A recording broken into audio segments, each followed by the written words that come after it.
வணக்கம் நண்பர்களே, இன்று சீம்பால் கட்டிகள் எப்படி செய்வது என்று இந்த காணொளியில் பார்ப்போம். எங்களுக்கு 1 லிட்டர் சீம்பால் கிடைத்தது. கன்று ஈன்ற உடனேயே மாடுகள் சுரக்கும் முதல் 3 நாள் பால் நோய் எதிர்ப்பு சக்தியை அதிகரிப்பது, குடல் ஆரோக்கியத்தை மேம்படுத்துவது, எலும்புகளை வலுப்படுத்துவது மற்றும் வைட்டமின்கள், புரதம், தாதுக்கள் நிறைந்து ஆரோக்கியத்தை மேம்படுத்துவது போன்ற பல நன்மைகளைக் கொண்டுள்ளது. சீம்பால் அடர்ந்து மஞ்சள் நிறத்தில் இருக்கும். மிக்ஸி ஜாரில் 2 ஸ்பூன் மிளகு, 4 முதல் 5 ஏலக்காய், 1 லிட்டருக்கு 3/4 டம்ளர் சர்க்கரை போன்றவற்றை சேர்த்து நன்றாக அரைத்துக் கொள்ளவும்.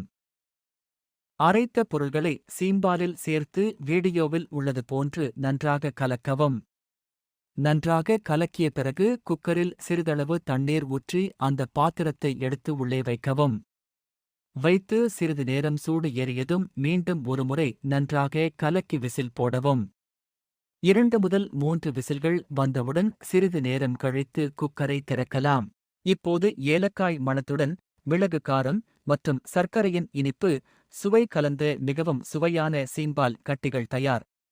இதை அனைவரும் உண்டு மகிழலாம். நன்றி. சப்ஸ்கிரைப் பண்ணுங்கள் சேனல் ஃபார் மோர் வீடியோஸ்.